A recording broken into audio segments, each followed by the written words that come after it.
आज नगरपालिका परिषद नीमच की बैठक में भारतीय जनता पार्टी के कार्यालय हेतु 20,000 स्क्वायर फीट भूमि आवंटन के प्रस्ताव पारित हो जाने की खुशी में तपोभूमि नीमच पर भाजपाइयों द्वारा जोरदार जश्न मनाया गया। भारतीय जनता पार्टी के कार्यकर्ताओं ने जमकर आतिशबाजी की और एक दूसरे को मिठाई खिलाकर बधाइयां दी। इस अवसर पर भारतीय जनता पार्टी के जिला अध्यक्ष पवन पाटीदार ने कहा कि विश्व की सबसे बड़ी पार्टी के कार्यालय हेतु आज भूमि आवंटन का प्रस्ताव पारित होना बेहद खुशी की बात है। हम विधि सम्मत ढंग से नियमानुसार गाइडलाइन के हिसाब से शासन से कीमत अदा कर जमीन लेंगे। वहीं पवन पाटीदार ने कांग्रेस पर आरोप लगाया कि वह 50 लाख रुपए के लीज बकाया रखकर गांधी भवन नीमच पर कब्जा जमाए बैठी है।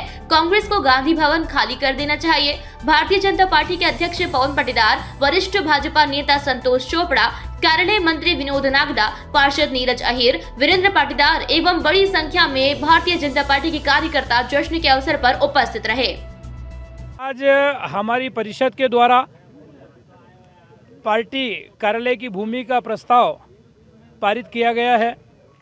सभी कार्यकर्ताओं में इस बात का हर्ष है। वर्षों से कार्यकर्ताओं के मन का एक सपना कि पार्टी का कार्यालय होना चाहिए अपना, तो आज पार्टी कार्यालय की भूमि परिषद के द्वारा भूमि का प्रस्ताव पास किया गया है और आगामी समय में पार्टी कार्यालय बनकर और पूर्ण होगा, इस बात का जश्न सभी कार्यकर्ता यहाँ पर मना रहे हैं। तय मान लिया जाए कि प्रस्ताव पारित हुआ है तो भवन बनना तय है। देखिए, कोई भी अच्छे काम की तरफ जब अच्छे मन से कदम बढ़ते हैं तो निश्चित रूप से उसमें ईश्वरीय शक्ति भी साथ रहती है। इसलिए आज अगर प्रस्ताव पास हुआ है तो कल कार्यालय भी जरूर बनेगा। शहर भर में विपक्ष भी विरोध कर रहा है, कुछ समाज सेवी संस्थाएं भी विरोध कर रही है। देखिए, मैं आपके माध्यम से कहना चाहता हूँ कि विरोध का जो वातावरण है वो तो कांग्रेस के द्वारा बनाया गया है। सामाजिक संस्थाएं कोई ऐसा विरोध नहीं कर रहे हैं। आप जो भी चेहरे विरोध करते हुए दिखेंगे उन चेहरों पर कांग्रेस लिखा हुआ दिखेगा जब आप देखेंगे।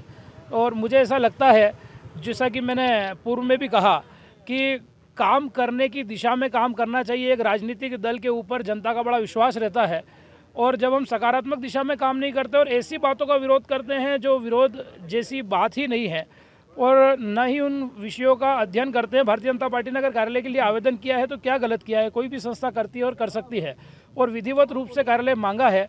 और जब कार्यालय लेंगे तो जो शुल्क जो एक सिस्टम में है वो जमा कर ही कार्यालय लिया जाएगा। और जो विरोध का तरीका है जो कांग्रेस के मित्रों का, जो मैंने आज देखा परिषद के अंदर, कि जाली पर चढ़ जाना और आसंदी के ऊपर कूद जाना और गाड़ी के सामने लेट जाना, ये तो मुझे लगता है कि इस प्रकार का स्वभाव एक राजनीतिक जिम्मेदार अगर जनप्रतिनिधि का है तो बड़ा ही शर्मनाक है कि ये आपका क्या विरोध का तरीका है। तो फिर मैं ये देखूंगा, कहना चाहूँगा कि हम तो विधिवत रूप से कार्यालय मांग रहे हैं और खुद तो कार्यालय पर कब्जा जमा कर बैठे हैं। गांधी भवन जिसकी लीज कब से समाप्त हो चुकी है, गांधी भवन जिसकी बरसों से लीज ही नहीं भरी है, 40-50 लाख रुपया बकाया है। मतलब शर्म आनी चाहिए इस बात को लेकर कि हम एक शासकीय संपत्ति के ऊपर कब्जा जमा कर बैठे हैं और समाज हित और जनहित की बात करते हैं। हम भूमाफियाओं के खिलाफ की बात करते हैं। मुझे लगता है कि कांग्रेस को इस बात पर चिंतन करना चाहिए और गांधी भवन को जल्द खाली करना चाहिए, क्योंकि अगर आपकी लीज निरस्त हो गई है तो इसे स्वीकार करना चाहिए कि हमारी लीज निरस्त हो गई है और गांधी भवन को जनता के हितों में और जनता के लिए कोई कमर्शियल कॉम्प्लेक्स वहाँ बने, कोई इस प्रकार के उपयोग उस ज़मीन का हो। बेशकीमती ज़मीन है, शहर के बीच में है, उस ज़मीन को अगर वो अपने आप को जिम्मेदार जनप्रतिनिधि मानते हैं, जिम्मेदार। बहुत ही कार्यकर्ताओं में आज हर्ष व्याप्त है। कार्यकर्ताओं की बरसों पुरानी यह भावना थी, इच्छा थी कि नीमच ज़िले में भारतीय जनता पार्टी का अपना एक कार्यालय हो और निश्चित रूप से आज जब भारतीय जनता पार्टी संगठन ने परिषद में यह मांग करी कि एक भूमि का भवन के लिए हमको आज ये जगह चाहिए और भारतीय जनता पार्टी की परिषद ने आज यह प्रस्ताव बहुमत से पारित किया है। और आपने देखा कि जब परिषद में जब प्रस्ताव आया तो किस प्रकार से कांग्रेसी लोगों ने हुदड़ंग और हंगामा किया कि जब वहाँ पर जाली लगी हुई थी, जब वहाँ पर केज वो लगा हुआ था, उसके बाद भी उसके ऊपर जाली के ऊपर चढ़कर किस प्रकार की हरकतें, हुदड़ंग और हंगामे कांग्रेसी पार्षदों ने किए। यदि वहाँ पर इस प्रकार की जाली नहीं लगी होती तो वहाँ पर क्या हालत होती, आप सबने ये प्रत्यक्ष रूप से देखा है।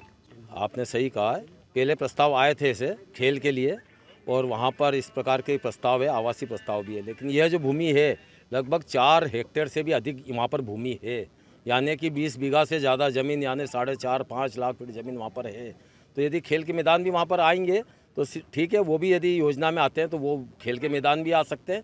लेकिन ये तो भारतीय जनता पार्टी ने सिर्फ 20,000 फीट ज़मीन कुल मांगी है, जो कि उनके लिए अति आवश्यक रूप से ज़रूरी था। भारतीय जनता पार्टी को अपने कार्य करने के लिए भूमि की आवश्यकता थी और विधि सम्मत वो उन्होंने न्याय जैसा होता नियम के अनुसार भूमि मांगी है और नियम के अनुसार ही उनको भूमि का आवंटन होगा। आज परिषद ने पास किया है और ये जो शासन को वापस ऊपर जाएगा और जो उनकी गाइडलाइन का जो भी पैसा होगा भारतीय जनता पार्टी संगठन उसको जमा कराने के लिए तैयार है। तो विधि सम्मत और जो नियम के अनुसार है उसके अनुसार ही भूमि मांग रहे हैं और उसके अनुसार ही भूमि दी जाएगी। नीमच से अब्दुल अली रानी के साथ पवन राव शिंदे की रिपोर्ट।